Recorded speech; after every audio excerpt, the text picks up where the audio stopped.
That's Tyler. I'm Chris. Dog, today has been off the chain. Trade deadline stuff. Literally from the time I opened my eyes until the time the deadline closed. We had people thinking Joe Ryan got traded to the Red Sox. We had Shane Bieber getting traded. We had all of Cleveland, I think, collectively holding their breath, praying they did not trade Stephen Kwan. We had all the rumors about the trade of Stephen Kwan. And we survived the MLB trade deadline 2025. Before we get into what it means for the Guardians, just general question for you. Did this deadline live up to the hype? Because there was a lot of chatter and a lot of smoke leading up to it. And usually when that happens, it could be a big letdown. I want to get your thoughts. Was this trade deadline a letdown or not in terms of overall MLB? I don't think it was as crazy as was reported it was going to be, but it wasn't a letdown. It was No, probably I thought like it was electric. So a little less than what, the over exaggeration was, but like it wasn't far off. mhm. I mean, the Mets and the Padres done pushed all their chips in the middle of the table. They are All of them. coming after the Dodgers. And, they may have overspent, but you know what? Sometimes it's like, screw it. Let's go for it. And you figure it out later. And, if they win if one of those two teams wins the World Series this year and they suck for 3 years after that, totally worth it. Mhm. 100% worth it. No question about it.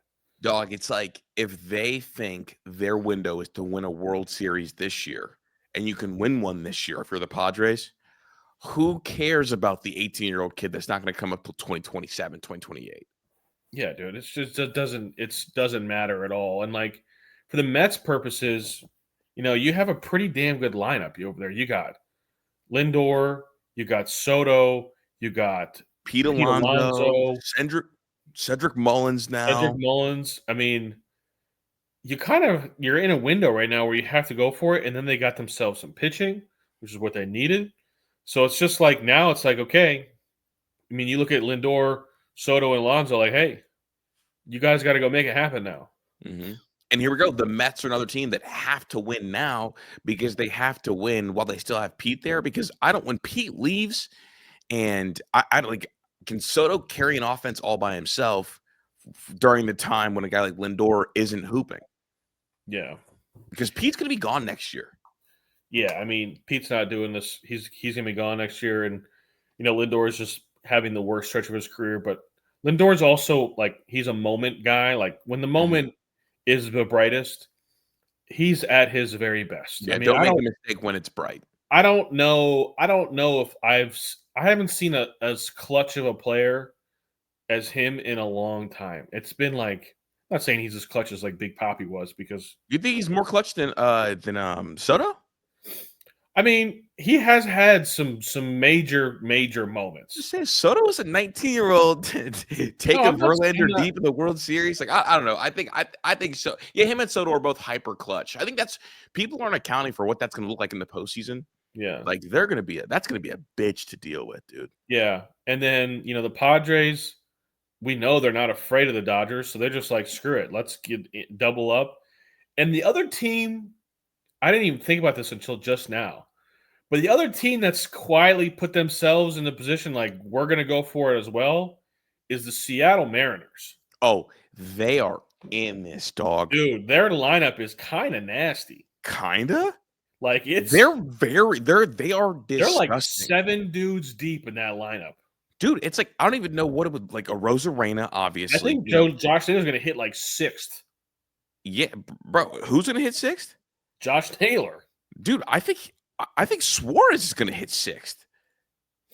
And was the NL home run leader till he got traded to the AL to join the AL home run leader. Yeah, dude, it's going to be that's probably the team, you know, I would say I think what's really happening is the NL and the AL have both there's 3 teams in each league that kind of have separated themselves. Mhm. The NL it's the Dodgers, the Padres, and the Mets, and then in the AL it's the Yankees, it's the Blue Jays, and the Mariners. I think the Mariners are the most complete team in the AL. Um, I think the Tigers are falling apart. Yeah. I think they're running out of pitching. I think their pitching is just so young and Terry School, and their offense is like Their offense is kind of who I thought they were to begin with. They're either really hot or really They cold. are who I thought they You are who we are thought who I they thought were. you And we were. let them off the hook. But it's just one of those things too. It's like I don't know. Like if you had to go, if there's one team in the AL, if you had to play them in a one-game wild card, the Tigers are not the team that you want to see No. because they have the one. Yeah, because Big Daddy's coming out of that bowl, out of that clubhouse, dog. Like, what's good? So like if you're the Yankees or the Mariners and you don't win your division, like one of those two teams is gonna have to see Terry Skubal. Mm-hmm. And that's not what you want, Mm-mm. especially when you go all in, and then that's what you got to deal with in a one-game wild card game. That Yeah. is not what you want at all. And the Yankees were really aggressive too. They didn't have a ton of needs that needed filled, Well, but actually, they don't have the one-game play. They don't have one-game wild cards it's anymore. three. But still, Yeah, it's 3 games. you don't want to again like you don't want to see the Tigers in a 3-gamer either. So No. because they're scary because their offense can get hot for one and Scuba can get hot for the other, and that's not Yeah. what you want. Yeah. Um, so basically, like you're gonna lose a Scooble, so it's gonna be the other two. But the Yankees were fascinating because they went all in. They wanted to build the best bullpen in baseball. It's Yep. a very guards approach. I want to ask you this actually now that I'm thinking about it. So in college, do you see situations where if one team's number one is significantly better than your number one, Mm-hmm. you throw your three against their one. If you're Aaron Boone and Chris Drew, wear the manager hat for the Yankees, and you had to face the Tigers in a 3-game series, who do you throw? If Taylor School was pitching game one, who are you throwing? Carlos Rodon, And then you go Freed, and then you go heel. Heel.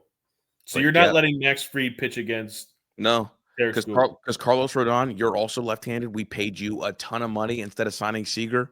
Let's go, big dog. Let's do it. Yeah. And then I'll catch whoever. I'll catch Casey Mize. Like if I get Casey Mize versus Luis Gil, awesome. Like I know maybe Detroit fans, I don't care. Like that's awesome. That's a win for me. And if I catch whoever versus Max Fried, thank you. I'll take that.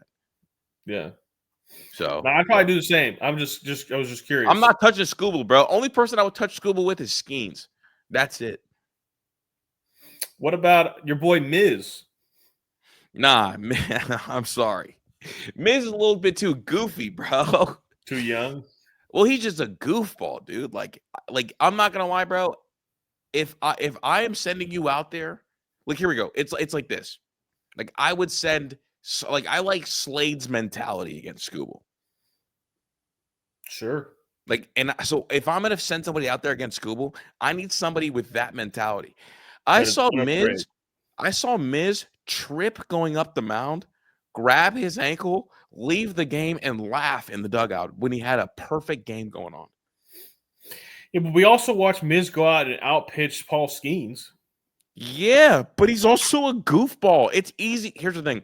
The lineup thing, that's still Miz pitching against the Pirates lineup. True. That's a Like I fact. saw Mick Abel set the Phillies record for like strikeouts in a debut, and he's against the Pirates. That's fair. That's a fair point. That's a And the fair point. Brewers can hit. We know that because the Brewers are really just like guard ball, but the NL version. I do want to get to the Guardians though, dude. Yeah. Shane. You said it. I want to give you your flowers last week. The Guardians, if they are smart, they will move on from Shane Bieber and try to get something because the last thing you want to do is lose them for free. We did have a Correct. little debate about it, but you kind of settled on, okay, yeah, they probably need to move him. Unless he comes to you and says, I will 100% be back next year. He clearly did Yeah. not do that, and they said I think it was a good thing I think it was good at what they did. There was no guarantee that he was going to come back, so you had to get something. You can't let him walk away for nothing. That's just right. can't happen. And I think, I mean, they traded for a pitcher who's in Double A, who, after the trade happened, was officially ranked the number one pitching prospect in the Guardians organization. So it was an upgrade. It was like they got a prospect of value. And to be fair, if the Guardians see something in a pitcher that they like, they have earned the benefit of the doubt. When they traded Josh Naylor for Slade Ciccone had a professional ERA of like 5.5. Yeah. I was on the show saying, I don't know, man. I think he stinks. And now he's the best pitcher on the team. In I in guess a few months, he's the best pitcher on the team. where are you with the Guardians pitching development? I think what it is, it's like I'm going to compare it to this in college football, in recruiting quarterbacks. Like eventually, you're just going to miss. Like you can't hit over and over and over and over again, right? It's just too hard. Mm-hmm. And I think what happened was like they just went. They're just in a window of time where all their pitchers are either too young or they just like Did they miss on a group? Did they miss on a they group? may have missed on a group and they just haven't like developed as much as they can. And they just may have misevaluated and like the guys that they have now are just lifelong minor leaguers, Quad like A, yeah. DeLucia. Mm-hmm. I think Peterson has a chance, the kid in Columbus. I think he has a chance. He's in Columbus, but I think he probably needs another off season personally of development to really even be in the conversation. It's just one of those things. It's just like because I hear you and Pat obviously talk about like, well, we trust this pitching department, we trust this, we trust that, and it's like, okay, like how can you trust them when there's been such a lack of pitchers that have come up in the last 2 years and been good? Well, I mean, I think you could say that about the starting pitching, but like if you think about it, Well, I'm saying, isn't this a last starting pitcher that they acquired? yes, it is. But to say they haven't developed any pitchers in the last couple of years, like, well, what's Kate Smith, Hunter Well, Gadd? yeah, no, I'm referring, and for this, I'm just referring to starting pitchers. Yeah. I Just just starting. think it's just like it's hard to hit. And like they've also set the expectation high. Like they've had like 3 Cy Young Award winners. Mhm. So it's like kind of I guess it just feels like they left a lot of meat on the bones with kind of the development of Gavin Williams, who they're still trying to figure out, who sometimes looks like a future ace. Sometimes it's like, he looks really hittable. well, Tanner sometimes. Bybee, they tried to shove down our throats that Tanner Bybee was ace-like. And some of us saw through it, and we don't know if that was more Well, to try to I lift up think his I confidence. think the Tanner Bybee ace propaganda was propaganda of like Okay. I don't think that they even believe that he's like a now Gavin Williams. I don't think Gavin Williams has issues from the neck down. No. He's got ace stuff. We He's just got ace stuff. He's 6'5". He's 250. 250. He's huge. Like he just has to like grow up mentally. And like he's still and the thing about it too is like he's still learning how to be a pitcher. He's still like he has a little and he's made great strides. I mean, the big last year and the beginning of this year, like how often did you see him just pumping 97 over and over and over again? Yeah, like when an off speed gets hit from him, all you see is just like 97. And now he's throwing a cutter, Mhm. he's throwing a sinker, and now it's like he's got 93 with a little bit of movement. And then when he wants to elevate a fastball, he can go up to 98. And he's learning how to do that. And I think that's why we've seen a little bit of, the consistency get better. His next step is like, how do I remain effective? And he's doing a pretty good job of that. Like, how do I remain effective when I don't have my great stuff? And two, like, it's got to be better when he gets to 2 strikes. Like, he just doesn't throw enough competitive 2-strike pitches. Bro, an 0-2 Gavin Williams pitch, 100% never swing at it. Yeah, it's just not it's not an offerable pitch. Mm-mm. And I don't want to reopen an old wound. I just want to ask you a question as someone who's like been in dugouts, been in a pitching guy. How much would Matt Boyd be worth if he was around this full year for a guy like Gavin Williams? Because I think to myself, like one of the things that I think has really helped like Yankees young pitchers is like when they're there being around Cole. Now, obviously Bieber is a guardian, but Bieber has not been in Cleveland very often because he's been trying to rehab and get right. Yeah, I mean, that would help a lot. I mean, to have somebody around that's, you Like know, pitchability. yeah, and like it would definitely help for sure. And I don't know. I mean, Carl does. When I say Carl, I mean Carl Willis. Like he does a good. I think he's the right type of pitching coach for a young group, and this is Yeah, kind of who they no, are. I agree. I always still do. I think it's a good thing to have, and I believe this across all sports. It's like when you have like an older sage like presence like that, that is really good for young guys. It is good to have someone whose career maybe Carl Willis put back together to Hmm. have in the ear Yeah, of Gavin Williams. yeah. But no, I think, yeah. I mean, not to mention, like he's just been really good. He's just Mhm. been a really good pitcher this year. Yeah, no, So definitely, it's just definitely. one of But those things. the kid that the Guardians got back can really play. Call Stephen is. Dude, it looks identical to Shane Bieber. Mhm. Like, it looks so the arm action looks similar, the pitch repertoire looks similar, like it all the velocity is the same. It's just like it's almost like a carbon copy. Yeah, I mean, so right now Call throws four seam slider, changeup, cutter is the primary mix. The whiffs on those pitches is 35%, 39%, 46%. Yeah, I think So that's I that's saw really the that's really breakdown high. you sent, and like he probably needs to ditch the curveball.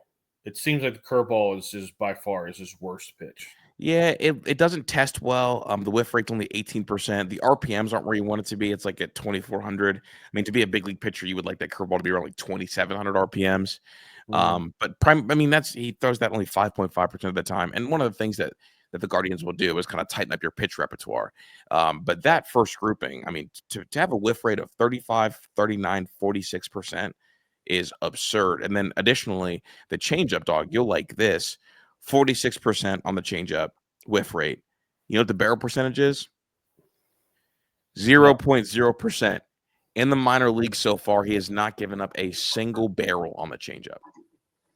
damn, that's good. When a starting pitcher can throw a really good changeup, that means a lot, especially coming off of a fastball that's not overpowering. Yeah.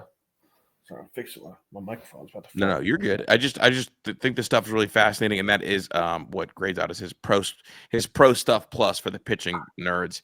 His best pitch is that changeup at 118, which is considered hyper elite. The slider is 104, the fastball is 106, both considered very very good, but just not generating the same whiff rate and lack of barrel percentage as Yeah. that changeup. The cutter to me is fascinating because it doesn't get any barrels, but it also doesn't really get many whiffs. But that is okay because what is the cutter for? The cutter is to get ground balls and get out of innings. Now, some guys can throw the cutter and generate some strikeouts, like Clase we've seen, but that's because his cutter comes in at 99, 100 miles per hour. So it's kind of a little bit in a different tier. While Steffens comes in at about 86 miles per hour, which is kind of low. But you got 6.5 inches of inverted break, um, which is And he's also about to enter his peak like velocity as well. You think so? I mean, my belief is that like peak velocity is like 26, 27 years old. Yeah, and he's like 20, what is he, Two, I thought. 22? Yeah, I think he's 22. So he's gonna climb up still for the next couple of years. Yeah. And when he does, it should be fascinating. I do wish, I'll say this, I do wish that he had spent a little bit more time in double A. If you're gonna trade, Bieber for him, I Yeah. also wish that he wasn't injured. The injury thing kind of worries me a little bit. Yeah, a little bit, but I don't want to stress about it too much. I don't want to I think it's the injury itself is not something that I want to deter. I think it's a good I think it's do I wish he could have gotten a little bit more? Yeah, I do. I think they could have gotten a little bit more for Shane. They don't shop though. They don't shop. I mean, we could get into that. Like, so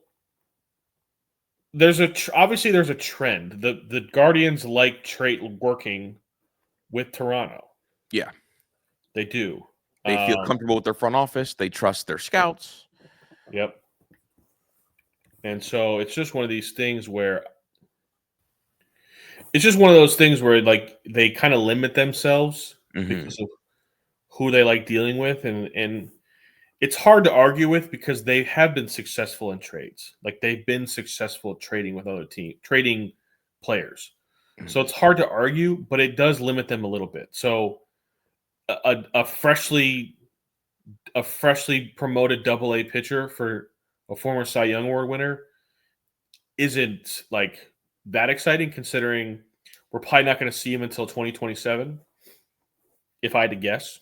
Yeah, and knowing you could have got more is the other part of it. And knowing you probably could have got more. But it's also a 30 Shane's what, 31? Yeah, Shane's 30, 31. 31-year-old pitcher who's made 2 starts in 2 seasons. Coming off a long Tommy John recovery, like, and you don't know if you're going to lose him or not. If you don't know if you're going to keep him, like, it's one of those situations where they kind of had to trade him. And when you're forced to trade somebody, you can't ask for everything that you really want out of that deal. Also, they do the thing where, like, we care a lot about leaks. We don't want leaks coming out and having to re-put together players or try to get the trust back in players because we try to do a deal with a team we don't usually deal with, and that leak got out, and now we got to try to fix something. Like, we don't like that, and they're going to experience it right now with Kwan anyway.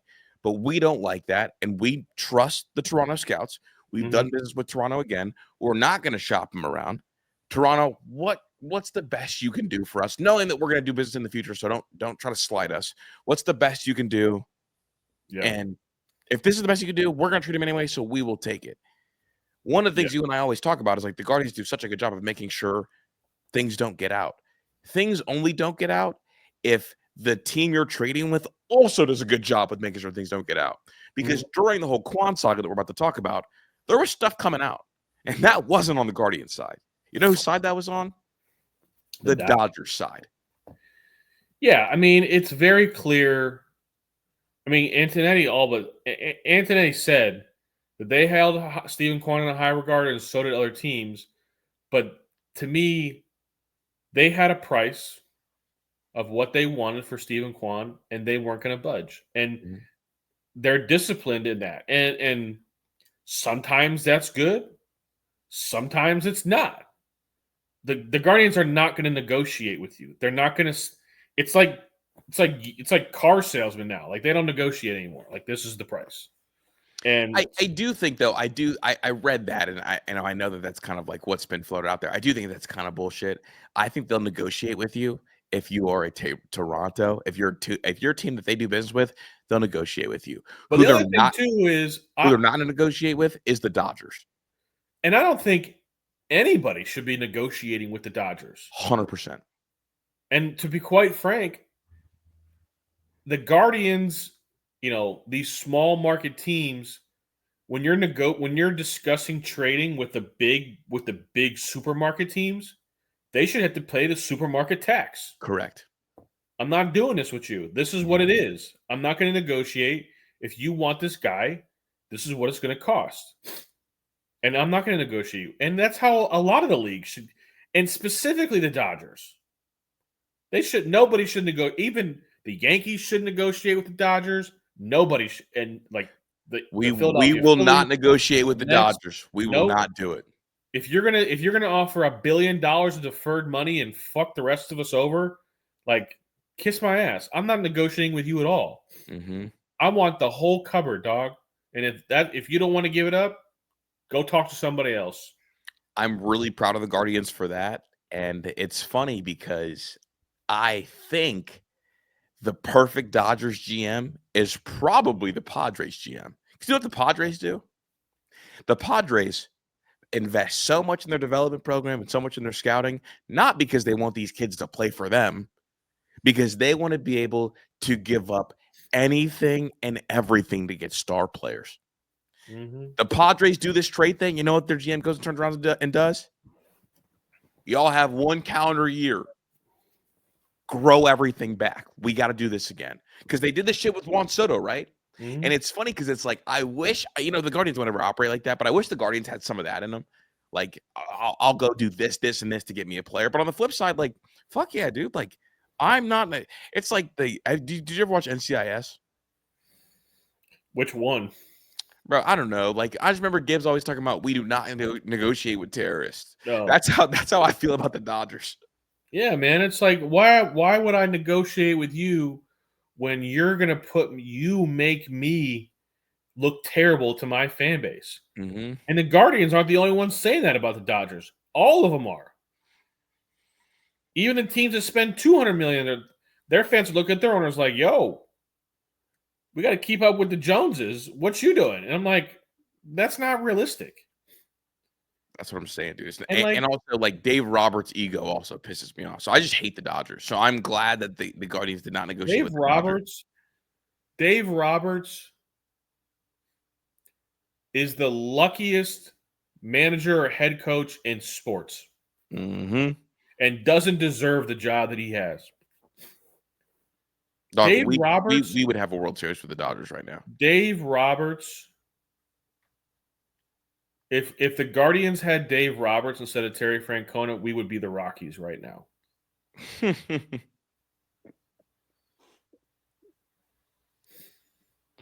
Tell me I'm wrong. I'm not going to. He stinks. He sucks, How have dude. the Dodgers not won like 6 World Series in the last 15 years? Yeah. I know he's He's not been there for 15 years, but like, how long has Dave still Roberts been there? 10? long enough that he should have more than 2. Way more than 2. What? Mm-hmm. I mean, this is LA. This is the Yeah. Dodgers. And I think it's great. I know the Padres are really thankful for the Guardians too. Because like Kwan kind of completes their lineup. Yeah, dude. And it's just like, yeah. And Now, so what would have been okay though for you to get like what would you have been like? All right, that's an okay haul back for Kwan. I think I would have wanted 2. My first thing is I'm not dealing with a team that doesn't have at least 2 top 100 prospects. Fair, 100% fair. Right. So if you don't have 2 top 100 prospects, don't even call my phone. I'm out of your price bracket. Correct. So I need 2 top 100 prospects. I need preferably at least one of them that's close to being MLB ready, like The very close. double layup. Yeah, probably even a AAA. Like season double A. Like you've been Yeah. in double A. Like we're like if you go to triple A, it'll be for like 2 weeks. I wouldn't.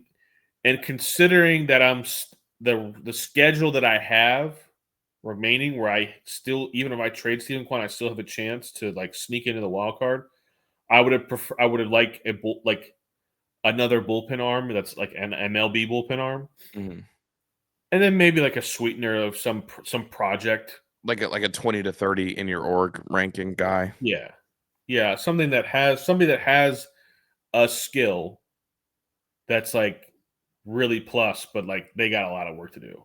Yeah. Like a big arm that Like a has no idea flamethrower what that the can't ball's find doing. the strike zone. Yeah, so like something like that, where like a 4-player package with 2 top 100 prospects, a middle of the road bullpen arm, and then a project.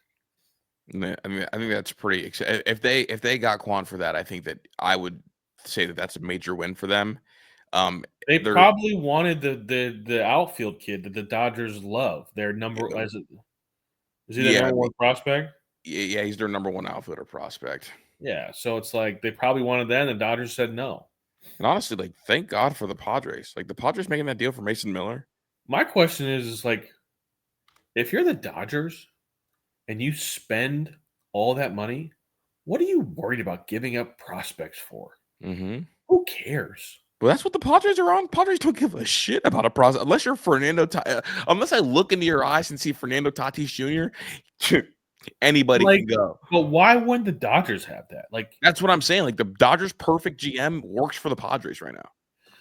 they have no. There's nothing that they can't. There's not a player that they can't afford. Yeah. Not one player in this world can they not afford.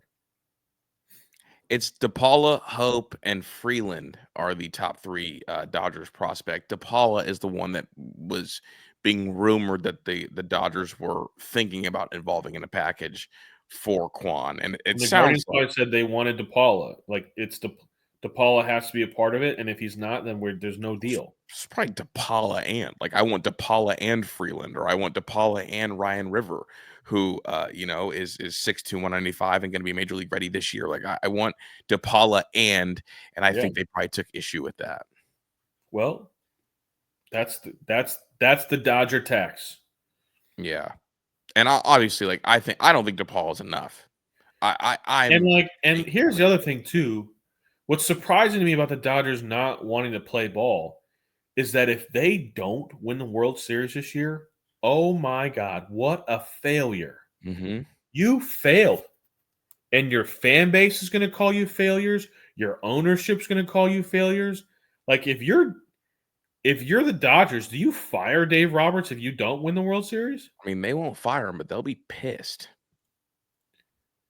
I mean, that's what I'm saying. Like, I feel like with the offseason that the Dodgers had, it was literally World Series or bust, which is almost impossible to say in baseball. Mhm. So, You know you why know, they needed Quan so bad? It's gonna fuck you up. Anthony Volpe's been a better hitter than Mookie Betts this year. yeah, that's a tough pill to swallow. Mookie Betts has an OPS under 700 for the first time in his entire career. You know Wow. what happened before the year? He got sick, really sick, and he's a little Got guy mono. already. Yeah, well, they said mono and some neurovirus too. He lost 25 pounds. He wasn't a big enough guy to lose that much weight. All the pop has evaporated from his bat. All of it. So is he getting it back, or is it just it just hasn't come back? No, I mean, Has he been getting better as the season goes no, on? Or he's been getting worse as his body breaks down because he's playing so many games. oh, they should have just sat him down and said, "Go eat, my boy." No, dude, they got him out there, and his body cannot handle it. Now he gained the weight back, but like that's a lot on your body to like be that sick and then jump into a season immediately. Like he Yeah, has a lower OPS than Anthony Volpe, dog. yeah. Well, that is a problem, That's why they need a leadoff hitter. That's why they needed a contact bat because Mookie Betts can't hit. man. And you can't, but you also can't bench Mookie. You're not going to bench Mookie No, all Betts. that money on the bench. So the Dodgers are rich, but they can't have him on the bench. So yeah.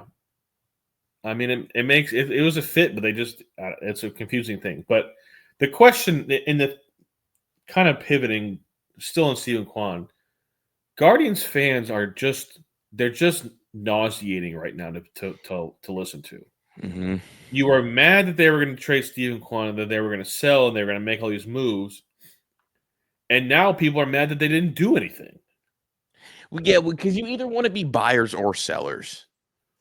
But like here we go. Here we go. I get why you can be complaining. But like, okay, now they were doing this negotiation all day. Like now the next step is like, okay, what do we do with Carlos Santana? Do we just DFA him? Yeah, they needed to trade him, dude. They needed to. But like, how do we know that they didn't? They probably did. Yeah. They I mean, the probably issue did. the issue is there's too many there was too many first basemen and But like, DHs the teams wanted out there. who wants that? Who Who wants wants a Carlos Santana? 39-year-old who has no bat speed anymore, can hit? Like, the truth of the matter is the Guardians were hoping to sneak one more decent year out of Carlos Santana. Mhm. That's what they wanted. They wanted one more year where he looked like a 35-year-old instead of a 39-year-old. Yeah. And like, age caught up to him, and they gambled and they lost. But at the same time, it's like, guys, they're not they're either DFAing him or they're playing him. They're not going to bench $12 million. It's just not going to happen. Mm-mm. It's not happening. So quit asking. We're to Nick Saban. Yeah, so quit asking. It's just like, there are things this team needs to do, but like, they're 3.5 games out of the wild card. They have the easiest schedule in baseball. What they're telling you is that they think that they can pull this off. And they're going to go for it. But like this team is going to look different in 2026. There's no other way around it. Carlos Santana's not going to be here in 2026. Lane Thomas is not going to be here in 2026. You know, there's going to be like don't be surprised if you hear reports in the winter that the Guardians are trying to re-sign Shane Bieber. Don't be surprised. I'm telling you guys right now, don't be surprised. Do you think that's going to circle around and come? Why not? Shane Bieber does not. If I know one thing, Shane Bieber does not want to be in Toronto. Yeah, Toronto, but also operates like one of those teams that has an unlimited budget. That's great, but Shane Bieber doesn't want to be in Toronto. I'm telling you right now. He's either coming back to Cleveland or he's going to California. And so you cut $12 million off the books. What Lane Thomas is making, what, a couple $1 million, I think? Yeah, he's not making a lot. Like they're going to have a little bit of money, and they're going to need another pitcher. So like, don't be surprised if that happens and they try to make a run at Shane Bieber again in the winter. Yeah, Lane Thomas has the 7.8 that's fallen off the books. So that's $20 million going off the books. Do you know what they need to do with that 20 to 25? There's another player in Canada that's going to be looking for a contract. You talking about Bo Bichette? Yes. Solve your shortstop issue. Give him 25 for the next 4 years. Here's the thing. I know they won't do it, but boy. Here's the thing. Is I'm sort of okay in the short term going with Gabe and Rocchio up the middle. This right field position is a black hole, dude. Yeah. It is so bad. So Nolan Jones has been by far the most disappointing. Him and Tanner Bybee have been the most disappointing players in 2025. Like if you're telling me to go spend $20 to $25 million, I'm doing it in right field. I can't watch this anymore. We have not had an everyday right fielder since Lonnie fucking Chisenhall. Just go put Gabe Arias in right. Like, you know, I'm sort of okay in the short term with Gabe and Roki. I think it's fine enough. Okay. With what they have coming up the pipeline, I think I'm okay in the short term. Like Bo, I'm a Bo fan. Like I think Bo's really good, but like I'd rather give $20 to $25 million to a number one pitcher or a right fielder. I guess like I just can't go. I can't do a Nolan Jones and Jonathan Rodriguez combination. I can't do it. Can Kafis only play left? No, he plays right. That's what I'm saying. So there you go. Also, I will say without the Guardians moving some of the names that I thought they should have moved, I don't think we're going to see CJ Kafis this year. I hope I'm wrong. I think you might see him if September call-ups. I think they'll bring an arm up for September call-ups. I think everybody that's complaining about them not doing anything and then asking what's the plan, like I think they just need to take a breath. Yeah. And like let's just see what happens. I mean, they needed to do something. You wanted them to get rid of some of the expiring contracts. I know, I did, and I think they couldn't trade Lane Thomas. Like they couldn't. Who wants Lane Thomas? Even if he was healthy, who wants Lane Thomas? They should have agreed to terms with the Dodgers and then just try to sneak Lane Thomas's name on there instead of Stephen Kwan's and then faxed it over. They should have said you're going to take both. Yeah. And then you could cut him. I don't care what you do with it. It's just, again, I think we need to take a breath. I think we need to let them play these next few games out. I mean, Chris, the next 15 games, they only play 3 of them against a team over 500. That's what I'm saying. Bring Kafis up. Like, what happens if they go like 12 and 15 out of the next 15? How many games back? 12 and 3 in the next 15 games. I mean, then it really heats up, dog. And then all of a sudden, it's like, well, damn. They are 2.5 games back of that wild card spot. No, 2.5. I said 3.5. They're 2.5. And they are 9 games back at Detroit. The division is over. I think the division is over. Okay. 9 games in 2 months is a lot. That's a lot to turn over. Now they have 6 games with them directly Yeah. with Detroit. I mean, they have 6 games against Detroit. So they could maybe determine their own destiny here down the stretch. You could. I mean, they're gonna have to get hot, but like, let's just wait and see. You know, I don't want to be negative about like the lineups, and I don't want to do that tonight. I feel like I've done that enough recently. Like, I think they won. I think they did a good thing getting rid of Shane Bieber. I think they did a good thing. You know, I think they did a good thing with keeping Stephen Kwan. I think it helps PR. I think it helps like Morale. it helps morale. You know, Jose Ramirez probably feels like okay, there's still a chance to keep him. Like there's a whole lot of good things that happened today, and to sit around and bitch about, you know, they didn't do anything, blah blah blah blah blah. Like, let's just see what happens. I think they're everybody in that front office and that coach staff is like, let's just see what happens. You know, if they get to in the next 2 weeks, they get to the middle of August and like they're just kind of like middling around and like then you're gonna have some like then there's conversation like, okay, there's no reason to place Carlos Santana anymore. There's no reason. There isn't a reason. Like you can make the argument that it's still important to play the veteran while you're still in the mix. Now, as soon as they're no longer in the mix, like yes, don't like get him out of the lineup. Just tell like Carlos, we love you. Everything you've done. There's probably an argument to me that his name goes up in the stadium somewhere, but like it's time. We got to move on. He's been so horrendous, dude. He's been bad. I mean, he has been. It's bad, 100%. It's been really bad. But it's just like today. I'm trying to like understand. Like today is good things happen today. Yeah, good things happen today. And you have said before the year you wanted Manzardo to get what 400, 500 at bats? He said 500 at bats. He's not getting 500 at bats, so it's not good. I don't like it.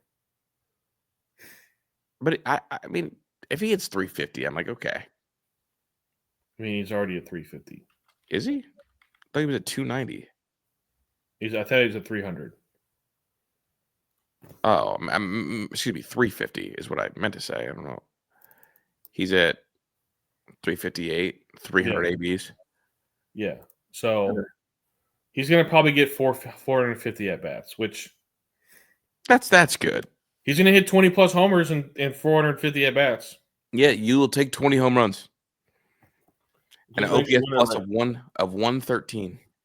And to be quite honest with you, man, I think people's frustrations are direct with like who's taking at bats away from Manzardo is pointed at the wrong fucking person. David Fry should be the one that's not in the lineup.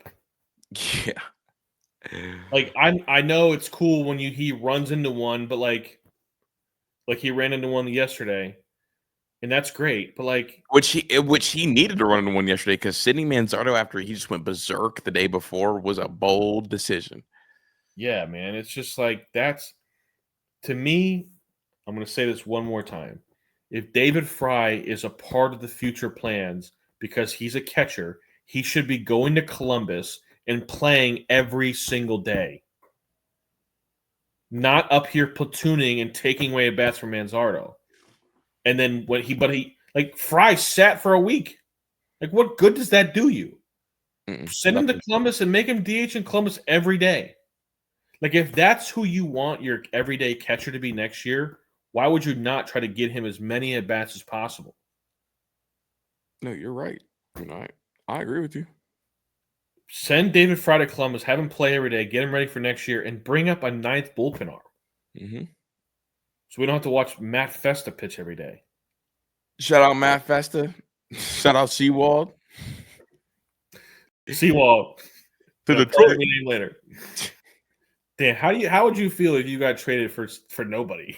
Right, literally for cash considerations. So we'll consider some cash for you. Bro, they wanted you to go somewhere else so bad they didn't even trade you for somebody. Yeah, bro. I'm just saying, dude, when they play Detroit and he's out there, I need fastballs at 91 groove middle. Do it for the guys. That's what he was doing for us. So yeah. Just keep doing what you're doing. Keep being you. Yeah. No, I think it This front office has been making lemonade with piss water for a while. And like the debate that you want to have with me, we can have that debate after the season. In the offseason. That's an off-season topic that we will have. And a large portion of me agrees with what you had to say about that, but I don't want to talk about that right now. Yeah, it's fine. That's an off-season talk. Ohio State, the other I guess big news out of today, fall camp started. Yes. No pads, obviously, just just out there, helmet, all that, trying to go through things. And you and I said that the thinnest position on this team, the position we worry about the most, is the defensive tackle position. And Edric Houston, who we were both very, very high on, got hurt, pretty bad injury scare. Excuse me.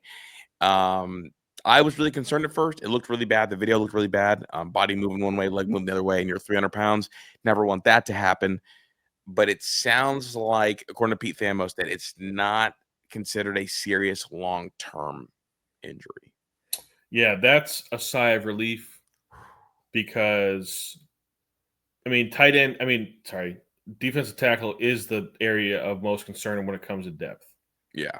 And so you don't want to lose that. And I'm happy that it's, make him sit down for a week. Mm-hmm. Like, there's no reason to rush Edric Houston back. You don't have to rush him, but this was a big development period for him because this is going to be his first full time at DT. I 100% agree with you, but I need him on the field come August 30th when the Texas Longhorns come to town. Yeah.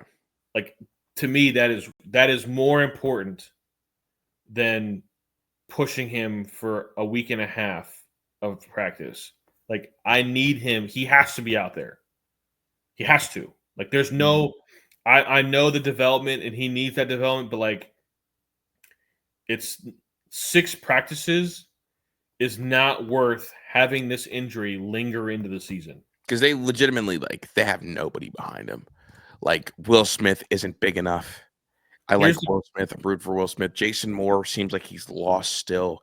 Tywan Malone, we're not sure if he's ever going to tap into the potential he has. Like, they literally cannot afford to not have him starting. So is he or Caden the most important? Yeah, those two are the ones that I'd be most concerned if one of them goes down. See, I still believe that Caleb Downs is the most important player on this whole team. I guess that could be fair, but my belief is that, like, if you can't stop the run, you're done. That's fair, but it seems to me that Caleb Downs, since the national championship game ended and all those guys, those returning seniors left, he's the guy. Yeah, no, very He's much the so, like, voice. vocal leader. He's the Very vocal leader. So to me, Caleb Downs is the most important player on this whole team. Like, is Jeremiah the best player in the country? Yes. But if he goes down, like, we're good. No disrespect. I'm trying to, like, I cannot say this more respectfully. We're going to be okay. I mean, if Jeremiah Smith goes down, I'm not watching football this year. Because that would just tell me that, like, maybe God got the script wrong. But Caleb Downs, to me, if Caleb Downs goes down, this team is not even close to the same thing. So for me, like, you're right, but for me, man, like, the reason why I'm saying this also is because of something that I've heard you say. We watched Jerron Cage go out there and play football in meaningful games. Bro, we weren't okay. I mean, we made it pretty far with Jerron Cage playing meaningful snaps. I knew George was about to come back when, in a big critical third down, I saw Jerron Cage trotting out there. I knew we were done, dude. At least we were there. Because think about it, bro. Think about it, bro. If Edric Houston does not play, or Cade McDonald does not play, and one of those other guys, Tywan Malone, whoever, might not be so bad, but you know what that means? That means that fourth quarter, one of those guys that's their spare is going to have to come in the game. It bumps everybody up one. I hear you. But I think you can hide a DT. I don't. See, that's where we're different. I don't think like we did it. We watched them hide DT. No, we didn't hide shit because push comes to shove, he was not hiding. He was getting run past. That defense was horrendous in the fourth quarter games. if I had to rank my top 5 most important players, I'm going Caleb Downs, Okay. I'm going Cade McDonald, I'm going Edric Houston, I'm going Julian Sand, and then I'm going probably Ethan Anyanwa. Yeah, you don't want to lose the left tackle. No, it's fair. I just, I guess I think Malik Hartford and Jaden McClain are easier to mask than whoever the fuck comes in behind Edric Houston. Maybe. Sorry for cussing. Also, first day of camp, it sounds like, and I don't want to be the rumor mill monster, it sounds like Lincoln looked better than Julian. Does that surprise you? I mean, no, but I also wanted to hear that Julian came out there and looked confident and was spinning it and it felt different. Now, I was told that, like, probably throw of the day Julian had on, a touchdown throw to Carnell Tate with Devin Sanchez in coverage. Awesome. Love to hear it. And it was just a perfectly thrown ball because it was blanket coverage and the ball got through anyway, and that was from Julian Sand. I do know that coaches or the Woody, Jerry Emming and them asked for less filming this year of the practice. So if you see less footage, that's why. But no, just hearing that, like, Jerry Emming is just the worst thing ever. oh, he sucks. Wait till we get off the show and I'll tell you what else he did. But I heard that, the kind of the chatter on X is that Lincoln is just a little bit of a baller and the offense moves a little bit easier with him out there. Now, hard to tell. Obviously, it's day one. I think there needs to be something to be said. This is the 3rd year of Lincoln going out there, and this is the 3rd year he's been in the program. Mm-hmm. By year 3, like, you know what to expect, you know what's going on, you're comfortable. Like, there has to be something to do with that. And, like, listen, I'd be the first one, and like, I have my doubts, and I've been vocal about my doubts about Julian Sand. Like, I have serious concerns Oh, about Julian Sand, Dion Waiters. but I am choosing to trust Ryan Day. But when it comes to it's just like when you were a junior in high school at the first day of school, like, you knew where to go, you knew who Yeah, everybody you don't get was. nervous about finding your classroom or like making it Yeah, somewhere on time. Or like, like, there's no nerves. Like, you've done this now two times. Like, we good. You mm-hmm. think you're cool now? Like, you're one of the boys.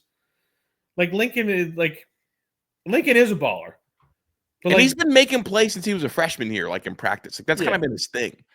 So again, it's just I'm not that concerned yet. I am a little like I have my concerns with Julian Sand. I think Julian Sand is a front runner. I'm not afraid to say that out loud. Yeah. Julian Sand right now. I would describe him as a front runner. And he's gonna have to prove that he's not. And I think Ryan Day and Brian Hartline are going to have to hide him a little bit early in that Texas game. To build him up. They're going to have to do a ton of bootlegs, get him some easy throws, and they're going to need to run the dog shit out of that football. Which, with that running back group, you think you could or should. Yes. And our boy Ron said that they're 3 deep at the running back position. I love Bo. So, yeah, I'm in. So, there's a ton to be excited about. Ron also said that the offensive line looks massive. Yeah, dude. Which makes me so happy. It's My so boy nice. Luke Montgomery is the starting left guard. All-American. Stamp it to the bank. Luke Montgomery will be an All-American this year at left guard. Mm-hmm. Not all Big Ten, All-American. Yeah, no, I'm on that. And so, like, there's just – and part of the reason why, like, I have my concerns with Julian Sand, but the reason why I also don't is because, like, everything around him is just built for him to have success. Yeah, bro. Like, if you can't see, just throw it to where Jeremiah's supposed to be. Yes. Like, the freakiest freak of all freaks is on your team, bro. Mm-hmm. And all Ryan Day and Brian Harlan have to do is just make sure that they know how to call plays that can break the zone defense that Texas is going to run. Are you worried about how big this offensive line is with Julian Sand's size? No. Okay. I just didn't know if you were one of those guys. No, I don't think so. I think they're going to move him around a lot. I think we're going to see a lot of misdirection, play action. The Baker Mayfield playbook from Oklahoma. Yeah, that one, like the Sean McVay, where he like moves the pocket almost, Yeah. and it's going to be a lot of. I think it's going to be a lot of that. I don't think you're gonna have Julian Sand just stand back there and read the defense at least for a while. Until he Oh, shows that he can do it comfortably and yeah, like display some gun barrel toughness. and so you know it's going to be a dogfight no matter what. That's a heavyweight fight, week 1, man. I mean, it's shaping up to be I think it could be the best game of the season, and it's gonna be the first game of the season. And then we could get in the playoffs, which I'm really gonna be really Yeah, fast. I think the thing that nobody's talking about this playoff is like you're gonna see a lot of these teams a lot. Yeah, There's like gonna be some Texas. like there's gonna be some like out of conference rivalries that are gonna be created from this 12-team playoff. Yeah, Texas should be a mainstay. Like we'll get you then, we'll get you later. Like I'll see you. I'll see you when I see you. Yeah, absolutely. So no, I think it's exciting. I think this offense is just like if the offensive line is who I think they are, they're going to be just fine because I think the offensive line is going to be better than they were last year. Yeah. You put an interesting line in the show notes, dog, and you said Max Clare the secret weapon? Question mark, Yeah. dog.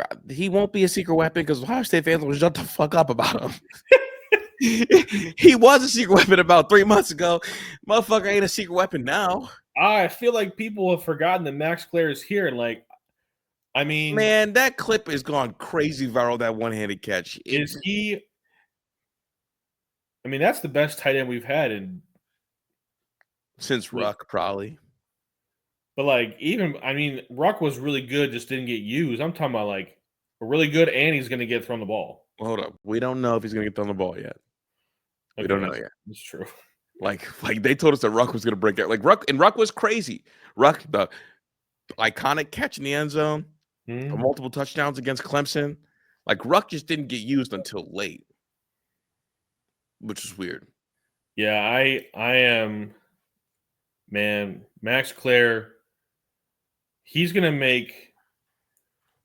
I hate to say this because I think Carnell Tate's really good, but Brandon Ennis and Max Clare are going to get hella targets, man. Up the They middle, just man. That's my theory. they just are going to get because they're going to be up the middle, and Close to the quarterback, check down Goblin if if he you gets think prepared. about it, let's say that Julian Saint averages 30 passes a game, Mhm. which is probably too many, but let's just say 30 for a round number. At least 12 of them things is going to 4. Correct. Okay, so let's just start there. There's 12 gone right there. That's his piece of the pie. There's probably 4 going to running backs for Yeah. screens or checkdowns or whatever. That's over half. There's 14 passes left Mhm. between Carnell Tate, Brandon Ennis, and Max Clare.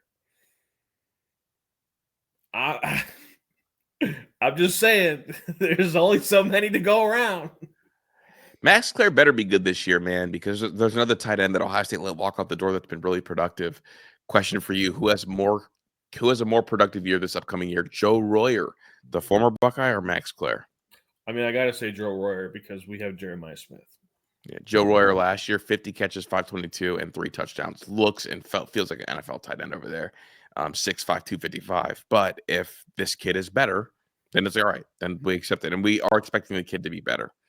On the Browns front, Terry McLaurin, We have one thing we need to talk about with the Browns is Terry McLaurin. he requested a trade from Washington. He's sick of The it. Browns need to call. They need to call. I agree. I mean, they got nobody out there running around catching balls besides Jerry Jeudy. Mm-mm. I mean, nobody can get open. I mean, Denzel Ward put the clamps on Cedric Tillman. Yep, Now, had I him in know hell. Denzel Ward is like a top 5 cornerback in football, and Cedric Tillman is an okay number 3. Bro, But the like, clip I saw made me think, okay, like maybe Cedric should quit football. yeah, bro, he put the clamps on him. There was nowhere to go. Yeah. And like think about it. You got young quarterbacks, and people keep telling me this offensive line is going to be okay, which I don't. I have my reservations about. But like, go get somebody that they can throw the ball to. Judy McLaurin would be really cool, man. I mean, where would that rank as a 1-2 combination in the NFL? Like Top 10? definitely top. I'd say top 10. Yeah, top third of the league. I would say. I mean, that'd be would that be better than you think Jarvis and Odell?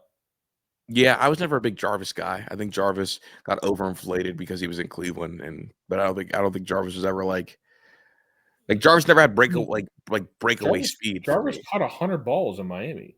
Congrats if you catch 100 balls for 6 yards a pop. Awesome. Like, are you kidding? Like, this is my thing, bro. Like, Jarvis Landry was the Stephen Kwan of football. Like, like 3rd and 6, I'll get you 6. God, we're Third not and having Stephen Kwan no, slander tonight. I'm just saying, like 3rd and 6, I'll get you 6. 3rd and 9, I'll get you 6. Like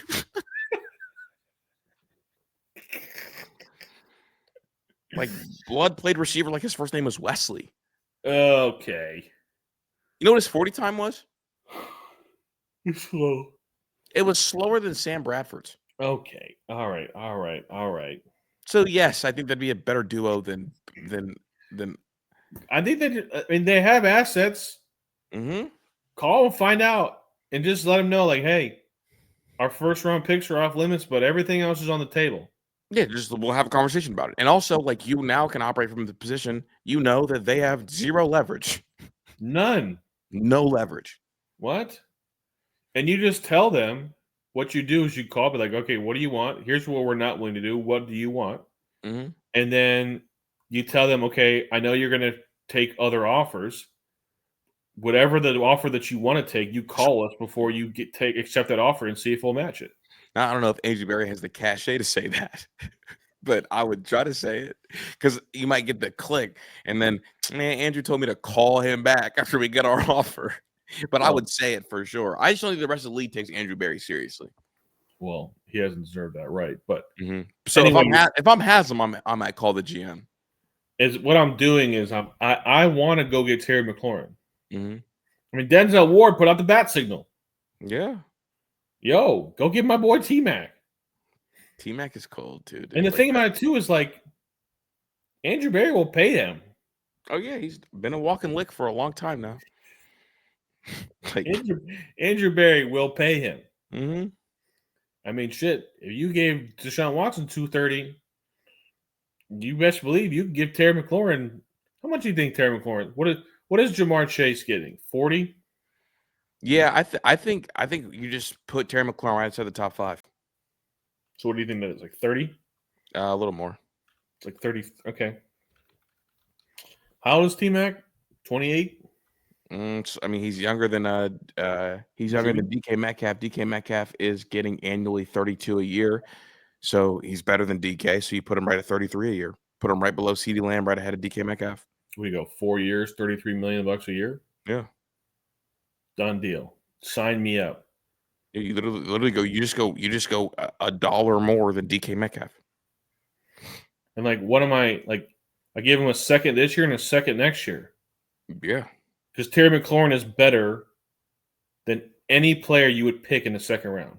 correct. And you know what you're getting. You know, like the last thing what I would love is for Andrew Berry and the Browns to have less draft picks to fuck up. If you can give me a commodity that I know what he is, and I know he's going to work hard. I know he's a good culture guy, and the diva wide receiver stuff that I had to deal with before I want to deal with now because we got a square jawed pro work first guy who also, on top of this, underrated, loves to block and is already going to be a fan favorite and going to be good for the quarterbacks. You do it. You want to make your fan base feel better about losing Nick Chubb? Go get Terry McLaurin. Absolutely. That's I mean, I don't think it's even a debate. So I'm making the call to Washington and be like, yo, give me, what do you want for him? Mm-hmm. I got 2 seconds. I got this year, next year. And like, I know you have nothing. You have no, like, I know he already wants out. And we'll give you You're going to move him. And we'll give you Martin Emerson. I mean, he just tore his Achilles, so that's probably a Yeah. no-go, my boy. I'll give you Martin Emerson. Anyway. Martin Emerson with no Achilles. All right, bro. Give me hear me out before I get canceled. All right, so you're gonna fucking hate this. So tonight I went to the Medina County Fair, and you see some interesting food at county fairs. Yeah. So I had deep fried Oreos, which is chef's kiss. It is so good.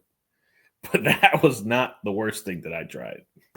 That is disgusting. I'll start there. I hate deep fried Oreos. I'll never even try one. I don't even like Oreos. Okay, well, nobody likes you either. That's all right. Okay, everybody. Hey, it's Chris. Go ahead. So, how do you feel about corn dogs? I've never sat down and gave a soliloquy on corn dogs. Having a corn dog like once a decade probably isn't a bad thing, right? It tastes good. It's like a yeah. I mean, yeah, I guess I haven't yeah. had one in a decade. You about to do something? How about a hot dog on a stick wrapped in a pickle that's also wrapped in cornbread? Bro, they gotta get whoever invented that, bro, up out of here, dude. A Listen, man. pickle corn hot dog, bro. Go to hell. Literally, Quickly. it is a hot dog wrapped in a pickle as a corn dog. Yeah, bro. Cornbread, I can't drive to hell quick enough to get whoever invented that dropped off there. Hear me You out. had that today? I tried it. Oh my god, that makes you want to throw up. Hear me out. Bro. Hear me out. I'm not hearing shit out. This is not Listen, a you take. have to. This is the segment. You have to at least hear me out. Does it come with a sauce? I did not have. I wanted to try. I didn't eat the whole thing. I just tried it. I took a bite, but it is a stoner's dream. The saltiness with the pickle, the sweetness with the cornbread. I mean, you're about to wake up tomorrow, Leonardo the fucking Ninja Turtle, bro. You cannot eat that and make it out alive, bro. That is horrendous. I'm just saying. All I'm saying is, I'm not saying don't knock it before you try it because, like, you probably shouldn't try it. I'm going to knock it and not going to try it. But it was not as bad as I thought it was going to be. It sounds like you secretly like it. I wouldn't eat the whole thing. Never. Like, it would never eat the whole thing. Bro, fair food is insane. Fair food is wild, bro. I can't. Like, fair food is where, like, the people who... I saw a stand was marketing a donut burger. Bro, they sell those in Highland Square. What? Yeah, they call it the Homer Simpson. I'm serious. At Zub's. We got some sickos around here, bro. I'm not even playing. Oh. They call it the Homer Simpson. They had deep fried Buckeyes. Okay, I can get down with that, bro. The fact that you don't like Oreos, like, what is wrong with you, dude? You're weird, man. But yeah, bro, I mean, and also the other thing I need to, like, this is more of a complaint about. I had a lot of people and their outfit choices. Like, what is wrong with people, man? Bro, the lack of self-awareness. Yeah. What? How do you look in the mirror before you leave your house and be like, I look good today? Dude, honestly, bro, like, fairs make me feel like the most handsome person ever, bro. Like, it's just such a fair culture is a wild thing. Yeah, that's what it is. It's like a completely separate culture, dude. Because, like, there are some people that, like, specifically, like, people that, like, embrace, like, a country life. Mm-hmm. Like, they bring out their nice boots and their nice jeans and, like, they look nice and they do the thing. Then you got people that, like, dress way too nice. Or you got people that dress way too comfortably, like borderline wearing pajamas. Like, what's wrong with you? That's the only place where you get people in pajamas walking by people in suits. It's crazy. Yeah, dude. It was one of the most profound. And, like, maybe I'm saying this, like, surprised because I haven't been to a fair in a while. Mm-hmm. But, like, man, what? Why are you wearing that? And the last thing I'll say is thank God I had 2 boys. Thank God I had 2 boys. I don't even want to involve in that tutor. So that's my observations from the fair tonight in the hear me out section is those 3 things. What do you got? Dog, I can't top that. I'm alone. I'm alone. I'm gonna save mine, dude. Corn dog, pickle, hot dogs. I'm like envisioning it, bro. I can't even put it together. Yeah, dude. It's like Do they hollow out a pickle? They And hollow out a hot pickle dog and in it? slide a hot dog into it and then That deep fry it in feels so cornbread. homoerotic. Like, I'm not even trying to be like that. You bite into it, you get the crunch after the bread. Crunch and you get the sweetness immediately from the cornbread and the crunch from the pickle and also the saltiness of the pickle. Now, are you a relish guy? I can be. Because that's what I'm thinking. Maybe that's it. Because people like put relish on their hot dogs, but I like the bread in the hot dogs. Yeah, I think if you grow up, your relish becomes like onions. Like you put raw onions. Yeah. When you grow up. Maybe I haven't. No, I did grow up because when I went to the Cubs game, I put onions. Yeah. My breath be stinking out of them onions. Listen, bro, I'm just gonna put it out there. If you were around a bunch of people, if you were around somebody that you know wouldn't put you on blast, you would try this. Bro, yeah, I don't know, dude. Have you ever seen Avatar: Last Airbender? Like when his eyes turn blue and he sees all of his ancestors that look down at him. I feel like as soon as I would go up to eat, it would just be like, and then I would just see all my ancestors, and I'd be like, "Boy, if you don't put that down right now," and then a shoe would get thrown at me, and I would just drop. You're like T'Challa in Wakanda, where you go see all the former, all the dead kings looking at you like, "What is wrong with you?" Auntie would throw a shoe and knock it right out of my hands, bro. And I almost could get behind it if there was dipping sauce, bro. But I'm about to throw up, bro. And what would you dip that in? Ketchup, mustard, maybe I could see like a sweet mustard. Yeah. Maybe my hot take. I mean, I'm just saying, like it was worth a bite. Who finished it? Don't answer that. I'm Chris. Nobody finished it. Okay. It's like the only thing more disrespectful than throwing a dildo onto a WNBA arena is to throw that hot dog. I'm Chris. That's Tyler. Please, God.